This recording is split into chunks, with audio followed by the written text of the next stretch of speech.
We're back for another edition of Victory TV. Welcome to all Melbourne Victory members and fans for our final episode for Victory TV this season. My name is Michael Zappone, and joining me at the hosting desk is Michael Theo, two-time A-League champion with Melbourne Victory, 5 in total with another club up north. But great to have you in, Michael, and fantastic result for the boys last time out. It is, and how much better is it coming into the studio after a win? It just makes your day, makes your week, doesn't it? So overdue, but all the supporters there, I'm sure they'll be wrapped with the performance and the result. Yeah, massive show coming up tonight. Before we kick off, we want to thank our partner. Our matchday partner tonight is WorkSafe. Make sure that you're safe, whether you're working from home or in the office and an essential worker. WorkSafe wants to make sure you're safe. We thank them for their support tonight. And of course, as always, Metricon Homes, a great supporter of Melbourne Victory and Victory TV.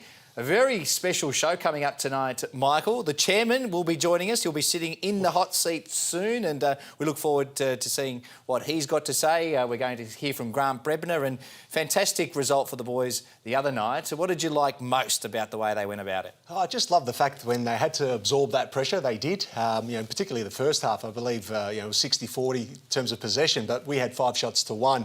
And then we took that lead, and I think it just settled the boys. And then to put in that performance, which they have over the past 3 or 4 games over, but then to get the result, that was the most satisfying thing for me, and hopefully that really gives their confidence a real boost heading into tonight's game. All right, now before we get stuck into the preview and hear from Brebner, a special insight from the game against the Perth Glory, we want to know how you're going to bring Melbourne Victory into your home. In the comments section on the Facebook feed and on the YouTube feed, send us your best photo on how you're bringing Melbourne Victory into your home for your chance to win a training kit. Thanks to WorkSafe Victoria, you'll get a special kit. So make sure you send in your comments. How are you bringing Melbourne Victory into your home? Add them into the comments and we'll award one of those prizes. Fantastic. And also another special giveaway tonight.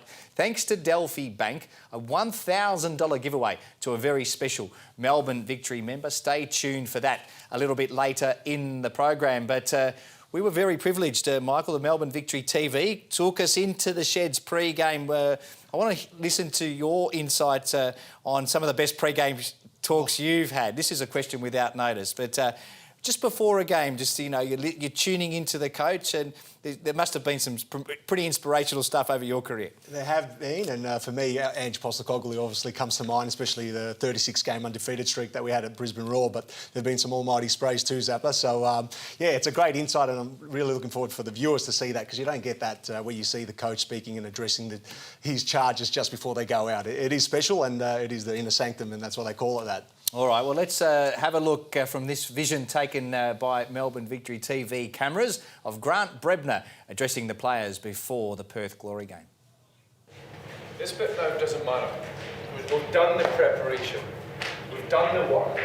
We know where we're at. You're already in it. You're already there. But what you need to do now is you need to trust each other. We're in a good place mentally. Every time we play, we're up here and we're pressing, non-stop. Don't. I'll take the blame for it. Be brave. Be brave. Be brave. All right? Now, considering he's coming off 4 losses on a row as a club, that is an extraordinary message from my assessment of it. It is, Zappa, but for me, it just gives the players confidence. They're thinking, you know what, I'm going to play the way the coach wants me to. If it doesn't go according to plan, he's saying, I'll take the rap. Be brave, but stick to our structures. If you do, and if we fall flat, then I'll take ownership of that. So, again, it gives the players confidence to get out there, express themselves with knowing, you know what, Grant's given us the all clear, we're going to play our football, and hopefully it's good enough to get a result for us.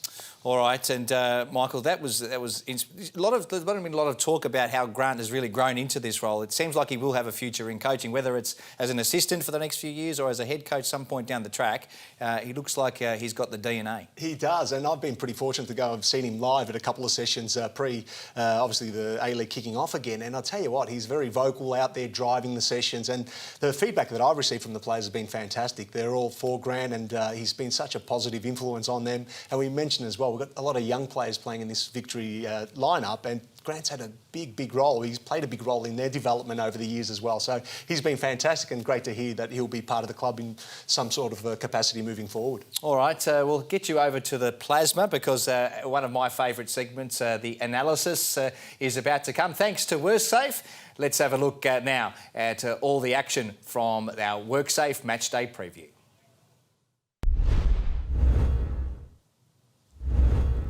Time for our match day review, Michael, and this one is going to be a lot more enjoyable to do.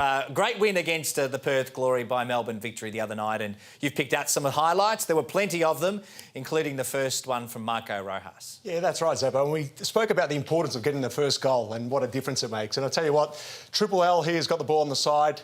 He comes in, he finds Marco. Marco does well, takes a touch. Perth Glory player gets sucked in with his opposite foot. Tell you what, drills that to the corner of the net. Liam Reddy, no chance. So fantastic start from Melbourne Victory. Again, there was a lot of pressure we had to absorb. I believe the stats were like 60-40 in terms of possession, but we had 5 shots to the 1. And it just shows that first goal, how critical it is, and we've got something to defend. Yeah, he looked like he's on top of his game, Marco Rojas against Perth Glory, and just hit that with so much confidence. We've spoken a lot about playing out from the back, and it's one of the things that you've really focused on in our reviews. How did you assess that element of the game on the other night? Yeah, at times when we did Zappa, we caused all sorts of problems for Perth Glory, and it just highlights the importance of doing that. On this occasion here, we get the ball through we keep it nice and composed. We do play out. From here, we've got young Burke and Curter. Fantastic. Look where all the space is, opposite side. He drills that ball. Keep an eye on Curter as well. Over here, we've got the fullback, Storm Roo. Plays the ball out wide, an overlapping run, great overlapping run, receives it again, and then looks to cut it back. As he does, who's here? That's Curter again. He's made a gut-busting run from one side of the field to the other. Unlucky, and if anything, I'll say Triple L should have been there for the rebound. He's got to anticipate any fumble, so he's right onto the ball. But magnificent play from young Curter, starting the play from deep, and then again that running, and then get a shot off on goal. And one lucky not to make it 2-0. Is that the type of thing that Grant Brebner goes through in his review, just to highlight to everyone the type of running that's needed to create those sorts of opportunities? This clip will definitely be highlighted, and he's literally a box-to-box player, whether it's in the attacking third or coming deep to receive the ball. He's been doing fantastically well. And on this clip as well, Michael, I was going to say, we start off defensively. This is young Aaron Anderson. Look at this ball. There's 2 Perth Glory players. He splits them here. Fantastic ball playing forward. That's being brave for me. Again, Storm Roo in the build-up, gives the ball to Naboo.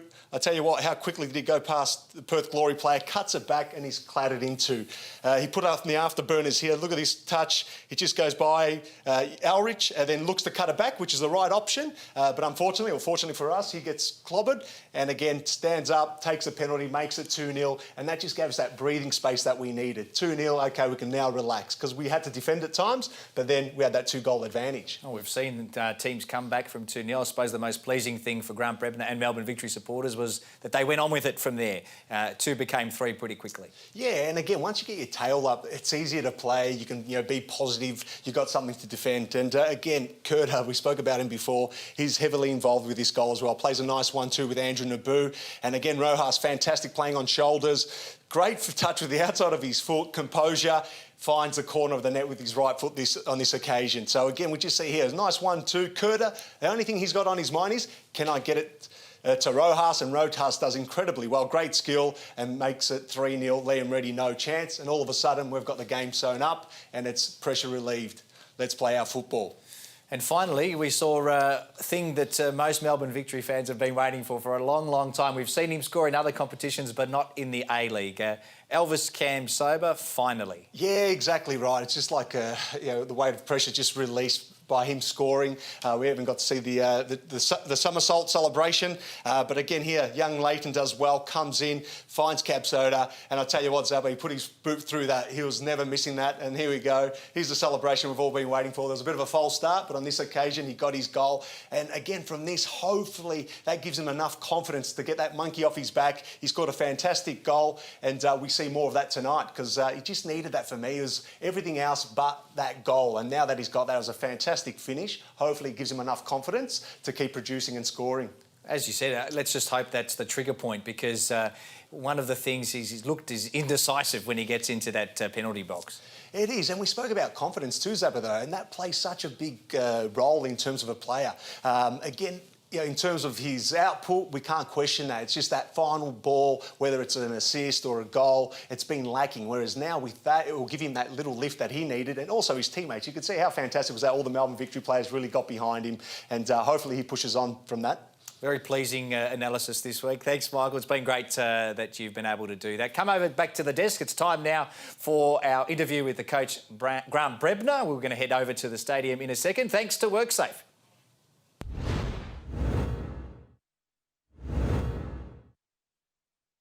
Well, let's head right inside the sheds now. Grant Brebner, the coach of Melbourne Victory, joins us. Brebs, thanks for joining us again. We loved your pre-game address last week. We got an insight tonight, and especially love what you said to James Donachie. Is that something that you've really pushed with the boys, just to believing themselves and take those risks?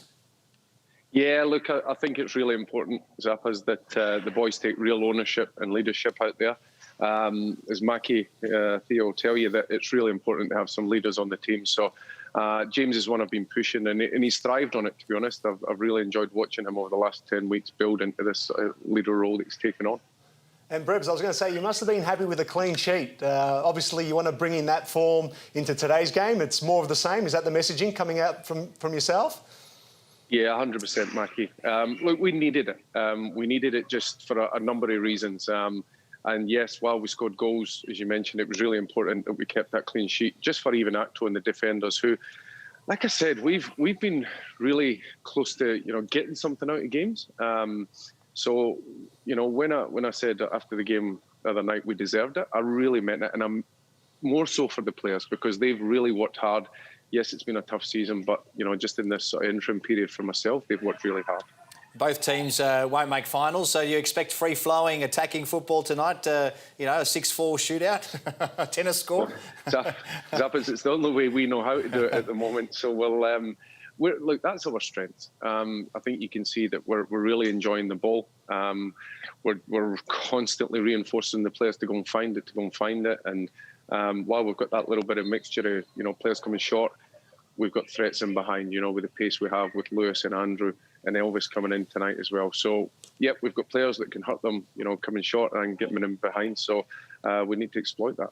And I was going to say, Brebs, you mentioned the performances, because they have been quite good, but just the results haven't followed. So with that win, I was going to say, the boys' confidence must be through the roof, and really looking forward to tonight's game. Yeah, it is, Mackie. But again, you know this team, and, I don't want them to get ahead of themselves. We've got the results and we've got the performances from one thing, and that's been really focused, really concentrated, and working hard for each other. And if we want to use, if we still turn up tonight thinking it's a 4-0 in the bank, we're going to come up short. So the focus is purely, again, what we've been doing, work ethic, making sure we're looking after each other, getting on the ball, driving each other, and we'll be in a better position to win the game than not. A couple of quick ones before we let you go. Marco Rojas has been outstanding. He doesn't start tonight. He's picked up, he's a bit sore, I understand. Yep. An update on him. And then just Elvis Kamsoba, that goal, is that what he's needed? Have you noticed any change in his mannerism, in his way he's gone about the week? Yeah, look, just on Marco, if the game was on the weekend, he might have been available for that, but in terms of the injury that he's got, it's just on his hamstring. It's not one that you'd really want to push. So, again, just from where we're at in the season, it's not worth it. And with Elvis, I really hope so. It was really good for him to get that goal. I'd like to see it again tonight. Particularly, everybody would want to see the celebration again. But, if he needs to kick on that. And, again, it's not about, just scoring that goal. There's a lot of areas of his game that, I want to see get better and improve, and I'm willing to do that and work with him. But he needs to be in the right frame of mind, and hopefully that goal, helps him with that. All the best for tonight, Grant. Thanks, Zappos. Cheers, Mackie.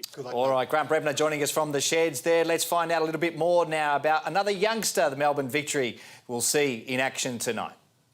My name's Lorden, and I'm a midfielder for Melbourne Victory.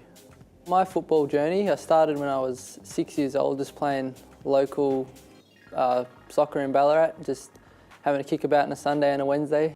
I First started representing Victoria at an under-13 level for Vic Country. I was fortunate enough to make the under-13 Metro side. I went back to Ballarat and started playing seniors at 16 in NPL, well, back then NPL 1. And after a season playing seniors, I got picked up by Victory's youth system, and since then I've been there, and I was fortunate enough last year in the FFA Cup to make my debut. The biggest difference for me getting promoted from youth to seniors is how intense and like the standard that you are demanded to perform to every single time you train, every single time you play, because at the end of the day it's results-based game, and so every single thing you do is under a microscope, whereas at a youth level you can get away with your natural talent or natural ability sometimes, whereas here everyone's talented and everyone's working hard, so you have to match that and exceed it. You see what the older boys do in their spare time and like the discipline that they have and how they're working hard to try and improve, and it just shows me that no matter what age you're at, you should always be trying to improve. At the moment I'm studying Bachelor of Biomedicine at University of Melbourne. This is my 3rd year, but I've been studying part-time just so that I can balance my full-time professional football environment and also quite a rigorous study course. After my football career ends, I definitely like to get into the medical field, and whether that be as a doctor or even a researcher, it's something that's always interested me. So while my body's good, I can play football, but in the back of my head, at the end of my career, I'll have a good career to fall back on. Yeah, great to see another youngster getting his opportunity for Melbourne Victory tonight. Now we've got a very special guest joining us in the studio, the chairman of Melbourne Victory, Anthony Di Pietro. Anthony, thanks for coming in. Michael, thanks for inviting me on. And thank you for putting together Victory TV. We know we've had a lot of positive comments from members and fans, so congratulations to you and the club for putting this all together, and let's hope it's a fixture next season as well. Yeah, I think this can really grow. It really engages our members and fans and gives good insight into what's going on in the club, and it's Victory TV, it's for Victory people, and yeah, we think this will continue to grow. Now, Chairman, we've got quite a few questions to ask, so we'll put you under the spotlight. Obviously, a club as the size of Melbourne Victory has huge expectations on it, and I know you've spoken in the past about where you expect the club to be, and where you've finished this year is not where you expect to be. No, not at all, Michael. It hurts everybody that's a Victory person. It's not anywhere near our expectation. It's not good enough. It starts from where I sit. And we've got to get it right. We've got to focus on the things that we need to do to get it right, and we will. We've done it before and we'll do it again. So you understand the fans' frustration saying, you know, this is not good enough as a club, finishing second bottom on the table. What have you done as a chairman and board to fix that for next season? Yeah, well, there's no magic wand that we can wave overnight, but we're obviously interviewing for our head coach role. It's critical. Recruitment is an enormous project that we have in conjunction with the head coach. Backroom staff supporting the coach, just making sure that we have the right resources for them, just really looking at everything that we need to do as a football-first club to bring success back to Melbourne Victory. A lot's been written about the next coach of Melbourne Victory, and many names have been thrown out, overseas candidates, local candidates, Pappas, Aloisi, Grant Brebner, since he's taken over, has been put up there as potential. Can you give the fans and members any insight there? Yeah, look, I'd like to be in a position to say that we have an announcement. We're close. It's been an enormous task. We've got to get it right. And we've got to get the mix right of the coaching staff and then, of course, the support around recruitment.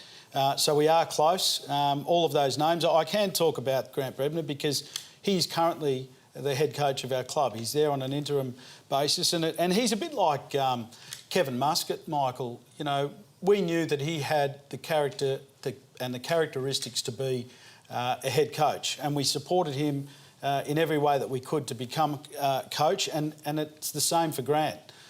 Whether it's now or whether it's in the near future or the long-term future, our plans with Grant are for him to be a very successful head coach. We just can't make any announcements as to when that'll be, but we're certainly supporting him in his... and he's doing a great job. Am I reading the tea leaves right to say it's more likely to be a local rather than an international candidate? It's been really difficult during COVID with the international interviews and applicants that we've had. Extremely difficult, and you know, on their side of it as well as our side of it, just thinking about coming into Australia and Victoria in particular. So those sorts of considerations, they definitely played a part, and it's prolonged things from our side of it as well. When do you expect an announcement? Because there's a lot happening in the next few months. It has to be soon. We've got recruitment. We've got a lot of discussions going on with potential players. We don't want to be making significant signings without the coach's imprimatur. So, look, it's a matter of weeks. COVID, you touched on it earlier. It's impacted everyone from all walks of life. How's it impacted Melbourne Victory, and do you see any long-term impact for next season? Yeah, it's been tough. Every sporting club in every sporting code has been affected by COVID, and we certainly haven't been immune to it. We've undergone a restructure. We had to move during the first lockdown. Our revenues were decimated in many ways, so we've had to deal with that. We've lost a number of very good people within the administration, so that was tough. But we think we've got an agile, a robust club structure to go forward.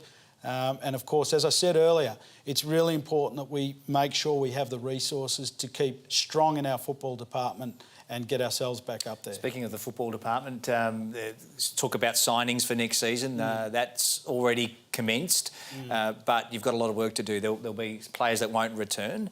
Yeah.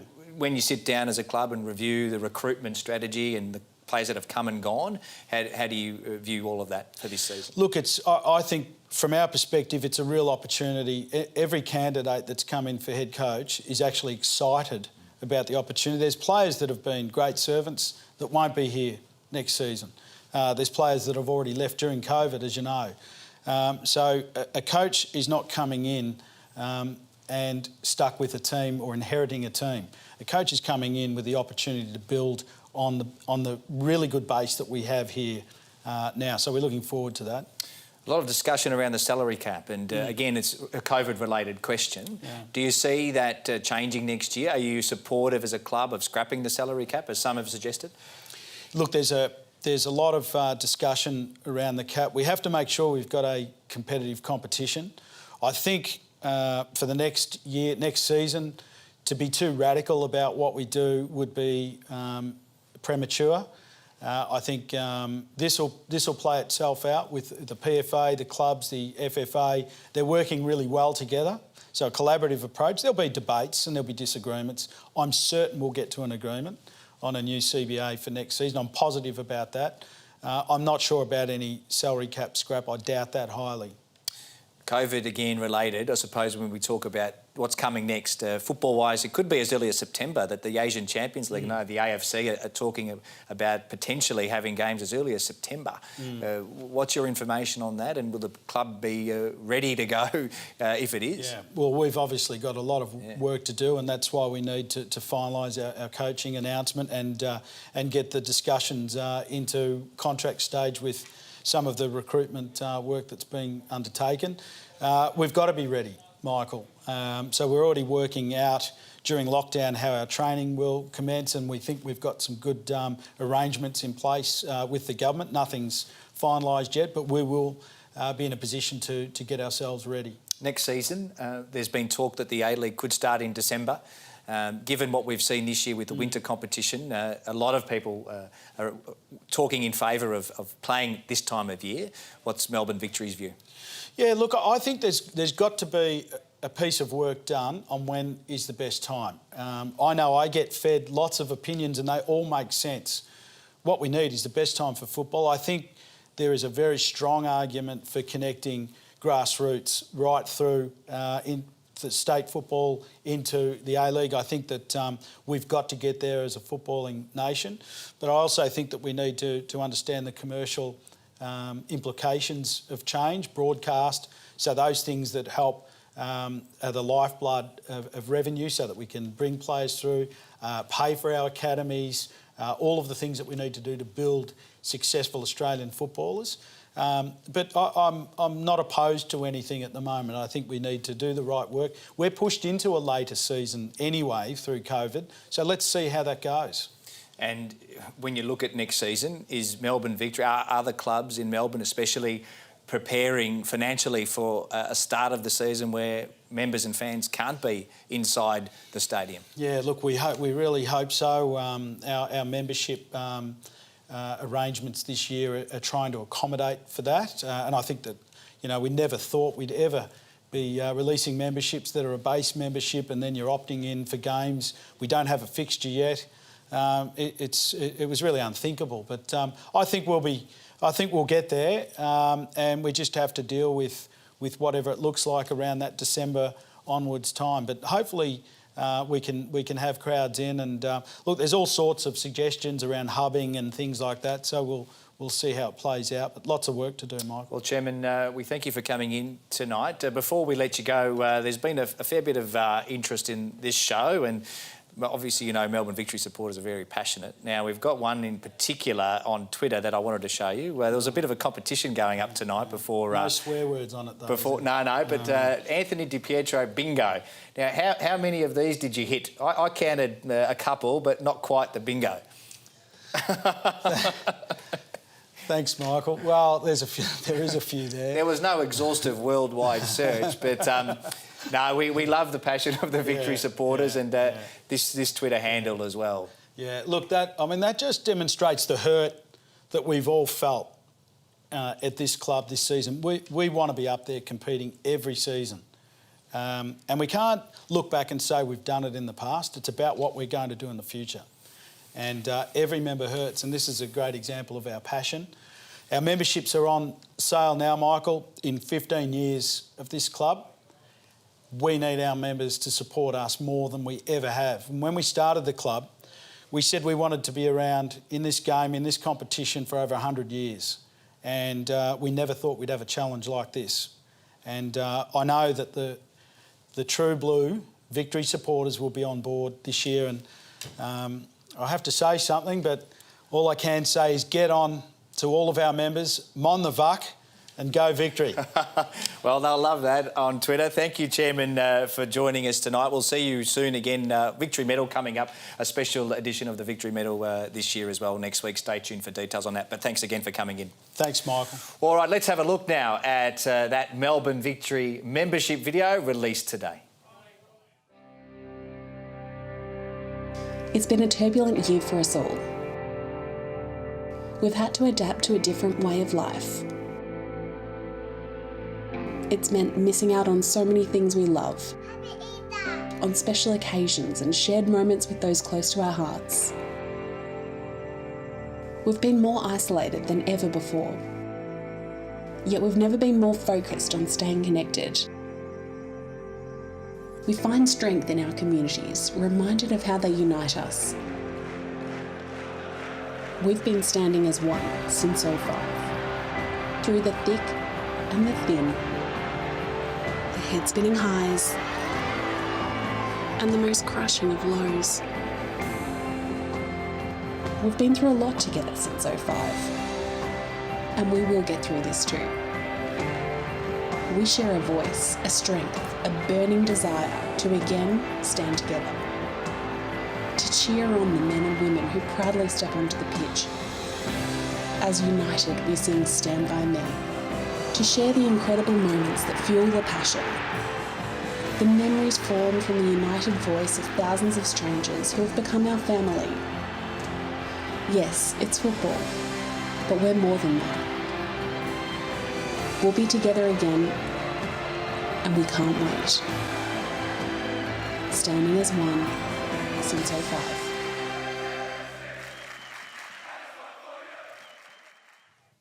Yeah, powerful video. Get on board and jump onto the Melbourne Victory website and get your memberships for next season. What it's going to look like, nobody knows, but the Melbourne Victory have the biggest membership fan base in the country, and I'm sure that'll be the case next season as well. Time now to have a look at how both teams line up tonight. Here are our Metricon team lineups. One change for the Melbourne Victory going into tonight's game. Marco Rojas out with an injury. It was decided he wouldn't be risked, Michael. So Elvis Kamsoba comes back in, and we can hope that he does what he did when he came on as a sub last week. Yeah, that's the plan. Obviously Marco's a big out for us. He's coming off 2 braces as well. He's been quite influential since the restart of the A-League. But look, it gives another opportunity for Kamsoba and these young boys, Triple L on the left-hand side as well, Kurta to continue on, and even young Aaron Anderson as well. He's been great. So I'm sure Grant would have wanted the same starting 11, but not to be. Obviously one inclusion, but a settled and strong Melbourne Victory team. And we should mention young Josh Varga for the first time in the squad, an 18-year-old, Michael, you know a little bit about. Yeah, he's an ex-Nunawading boy, so big plug out to Nunawading FC and all the clubs out there, obviously the community clubs. It's so important that they play their role for these young boys to obviously come through. And to his family watching, hopefully he gets a run. I know Richard, his father, will be watching, and fingers crossed. But it's a great opportunity and great to see all these community clubs playing their part for the overall A-League. Melbourne Victory have a very good record against Western Sydney. Let's have a look at their starting 11 for tonight, and a couple of big threats for them throughout the season. Mitch Duke, rumoured that he might be heading overseas, but he's been outstanding. A Socceroos, still in the plans of Graham Arnold, can do a job at international level. He's going to be one that they will plan to look out for. Yeah, similar to Fornaroli last week as well, Michael. We had to keep the service to him quite limited. Obviously, Mitch Duke's been on fire since the restart as well. So, we've got to keep the midfielders quiet. So to limit that service to him, and also Russell as well. He's been fantastic. Those overlapping runs. So both fullbacks we're going to have to keep an eye on and make sure we do a job. But it's more of the same for us. Let's get at them and show them what we're capable of. Melbourne Victory have outscored Western Sydney 41 goals to 17 in their meetings so far. That's a ridiculous statistic. We hope that might continue tonight for Melbourne Victory fans. One man who will be trying to make that happen is Lee Broxham, the captain. We caught up with him a little bit earlier. Brox, thanks for joining us. Here we are, the last game of what's probably been the longest season of your career. Yeah, we were talking about it last night, that it was we've been, as a group for a long time. It's been, it's been a difficult season, with everything that's gone on in the world, I think, and then in terms of football as well, and then as a club too. So it's been a difficult year, but I think we've had a few positives come out in the last sort of month or so. Working with Brebsy. So hopefully we can finish this game off in a positive way and put some smiles on faces as we do it. This game may not mean much in terms of the ladder positions, but how are the playing group approaching this game? I think it's there's a personal pride as and the responsibility that you have to members, supporters, and everyone at the club who who invest their time and energy and heart and soul into the club. I think it's something we can have a final game and put a smile on people's faces, as I said, and say show that we care, and then on a personal level, there's guys that might be playing for their future as well. For me, I hate losing, and I want to win every game of football that I play in. Wanderers do pose some threats. What do we need to be mindful of with them? They're a big team. They're fairly physical. They've got some big boys at the back, and they can always score on any day, I think. Mitchell Duke's a good player for them. He's very good, so we have to be mindful of him. But we've watched a little bit of them, and it's always about have a little look at them and then really focus on what we want to do well and how we want to do it. So I think it's a very winnable game for us, and I expect nothing less tonight. Back to Bankwest Stadium now. Mark Bosnich is on deck for Fox Sports tonight. Bozza, thanks for joining us. What are you expecting tonight from these two sides? Nothing to lose. Well, thank you, Michael and Michael, basically. And hello to everybody, obviously, especially in Melbourne, but Victoria. And just to let you all know, our thoughts are with all of you. What I'm expecting is more of what we've seen from Melbourne Victory in terms of, I think they've played some really good football since they've returned. I really look forward to watching all the youngsters. Birkin Kurda, Laurie Latanzio, Jay Barnett, all of them. So really looking forward to them to build on what they've shown us thus far. And we saw the results of that on the weekend. In terms of Western Sydney Wanderers, they've been, unfortunately for them, one of the most poorly performed teams thus far. So I expect them to finish with something a little bit more encouraging than what we're seeing during this period. And Boz, I was going to say, you've been a big advocate of obviously playing winter sports and our code in particular with the conditions. How are the conditions there tonight? And obviously it's going to be a high-impact game. Absolutely fantastic, Mike. I can't tell you enough. I mean, I actually felt like going out there during the warm-up. When Melbourne Victory kick off against Western Sydney Wanderers, it'll be a little bit colder, but I don't think it'll be any more than 10 degrees Celsius. There's absolutely no wind.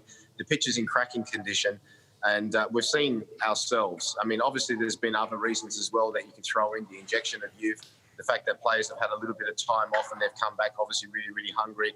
But there's no doubting there's not been one player that I haven't spoken to, nor any of the staff from any of the teams, who haven't said, and you know yourself, Michael, how difficult it is during the peak of summer, of how fantastic it is that they basically can recover so quickly and make exactly the same amount of runs that they make at the start that they can at the finish, regardless of what the score is. One more before we let you go. Bozza, your view on the situation at Melbourne Victory. They haven't had the best season, one of the worst seasons they've had in the club's history. Where to next from your point of view? Well, it really pains me, to be honest, as I love Melbourne Victory as a club. You know, they've been really well run since Anthony DiPietro's taken over. He turned the club all the way around. They had a sustained amount of success. The last year, definitely, we know. And even towards the Muscat reign, there was obviously some deep-lying problems going on there. Now, what we're seeing happen this season is unacceptable for a club that size, the most supported club in Australia. So far as I'm concerned, every hour that goes by without appointing a new manager is absolutely vital. They need to appoint a manager as soon as they possibly can, because as we know, the season will start again in December. They need to get players on board. The new manager will have to get his staff together, all those type of things. And at the beginning, I actually thought that Sven-Goran Eriksson would have been perfect for them. An experienced, amazingly successful manager, well known throughout world football, to come in. But once Melbourne Victory decided to go local, I think the only person really, in my opinion, that is suited for the local, you could say resume, if you like, is John Aloisi.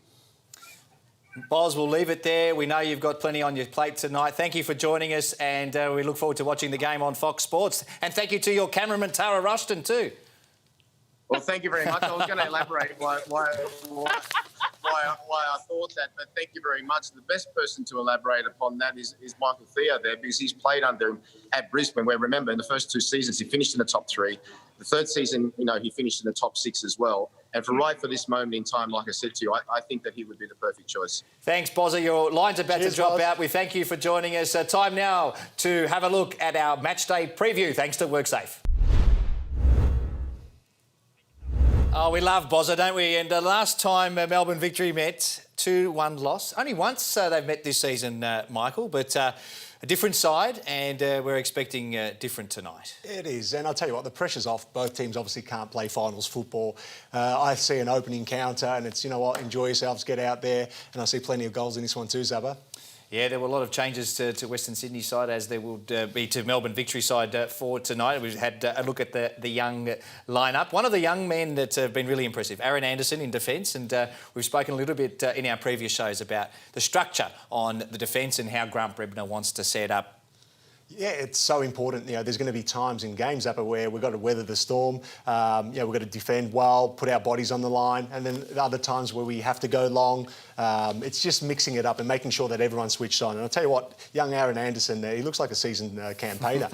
He fits in, doesn't he? He does. He's got the physique, he's comfortable on the ball, he doesn't mind getting stuck in as well. And that back four pride themselves on clean sheets, and I know Matty Acton would too. So collectively, for them to have that clean sheet during the last game was fantastic, give them that confidence. And as I said before, when they needed to weather the storm, they did. And then when we played out well, and young Aaron Anderson was a fantastic example of that. When Breb said be brave, that's what he meant. Play those forward balls, split lines. That's what he means by being brave. Speaking about players that look at home, Birkin Kurda looks like he's been playing for 10 years. Here's another one. We highlight him on a few occasions in terms of telling players where to go, always wanting the ball, facing forward, being positive. And that's all you can ask for these type of players, especially a young boy. He's just happy to be around that environment. But I'll tell you what, he's really put on he's played fantastically well, and he's put in strong claims in terms of moving forward, being a big part of this Melbourne Victory team. He's involved in assists, he's involved in getting the ball deep and starting the attacks as well. And we highlighted as well, the running that he does off the ball, starting the play, and then getting into the other box and finish off with the shot. So he's just so important. It's fantastic to see these young boys doing so well, and hopefully it gives him enough confidence to think, you know what, I do belong here, and moving forward next year, that he's a big part of that. I tell you what, we've had so much feedback, and we thank Melbourne Victory fans and supporters for their feedback during the season this year on the show. We've loved looking at today's players, current players, young players, but a lot of fans have been asking for some of this type of footage. Michael? Oh, wow. Talk us through this. Oh, this is almost black and white TV stuff. That would be retaken these days, because I stepped off my line there, Zappa. But I'll tell you what, that was when the Mariners had fans at the stadium. Yeah, there you go, Zappa. Bring back memories. I'll tell you what, I remember that save, mate. It was a big save, and Olympic Park as well, playing at a full house there. It's just so special, mate. And as I said, it's been a privilege to be a part of this team and have played a part of the success that we've had, and it's about sticking together, sticking strong, because I tell you what, there's been times there where we have done it tough, but then it's been worth it, because when you play in these big games and win grand finals, that's what it's all about. So yeah, geez, you're bringing back memories for me, mate, which are very, very fond. Well, he's not as agile as he used to be, Michael Theo. He's just, but fantastic memories and a fantastic servant of the club, and great to see some of those highlights from the glory days. Oh, cheers, Zappa. I know, and that's what it's all about. We want to entertain and I suppose be the benchmark for young kids to aspire them to be the next Melbourne Victory, next Socceroo. So, no, fantastic. And as I said, mate, I've been very fortunate to be part of this team. It's a fantastic organisation, and particularly today with a membership drive as well. It's standing together, and I'll tell you what, I'll be buying a membership, that's for sure. I'll be joining in, and we need everyone on board. So, really, as I said, really, really fortunate to be part of this. It's now time, Michael, for another special moment. It's to make the day of a special Melbourne Victory member, thanks to Delphi Bank. All right, a very special guest and family joins us now. Chris Jenkins, a Melbourne Victory member. Chris, welcome. You've got your crew with you tonight. Welcome to Victory TV. Have you enjoyed watching Victory since they've been back up and running? Oh, thank God it's back. It's been killing us not seeing it on TV or being at the games. I can imagine, Chris. And how long have you been a Melbourne Victory member for? I joined the Melbourne Victory and it's at the start of the second year, after going to a few games at the end of the very first season at the old Olympic ground, and decided, yeah, that's for us. Well, since Michael Theo was at the club a long, long time ago. All the good times, weren't they? Oh, there you go, buddy. Olympic Park, and obviously the grand finals. You're there for all of them, which is great. Every grand final, yeah, the great atmosphere's there. Especially on that hot day. Tell us who you've got watching the game with you tonight. The whole family's there. Do you guys go along to the games as well during the season? Well, we've got a family membership, so it's just four of the six of us can go. So we've got right next to me young Keith, and next to me here my wife Grace, little Breezy here. The little ones are members of the Melbourne Knights, the mini Knights they play for, and sitting down here is my daughter Kira and Tana. Fantastic. Well, great to hear that you guys love going to the Melbourne Victory games. Tonight we've got a very special surprise for you, thanks to one of Melbourne Victory's great partners, Delphi Bank. Thanks to Delphi Bank, we're giving you, Chris, tonight $1,000 thanks to Delphi Bank. Thank you. Thank you very much. Thank you. Much appreciated. Well, we hope you enjoy it, and we'd love to see you at Victory Games again next season when it all starts up again. It would be so positive to get back out there and meet up with all the mates at the game and hear the Northern supporters cheering and being proud and loyal and getting their support to the club again. Well, thank you for your support of the club, and we hope that you can use that $1,000 during these tough times. Thanks, Chris, and to the family for joining us. Thank you very much. You. And go to Victory! Yay! Fantastic. It's been a bumper show, Michael. We need to go. The game started. Tip? Win 3-1. 3-1 win. He hasn't got one right yet. Thank you so much for watching tonight and for the last 5 shows. A big thank you to all the crew involved in this show. Good luck to Melbourne Victory tonight, and we'll see you again very soon.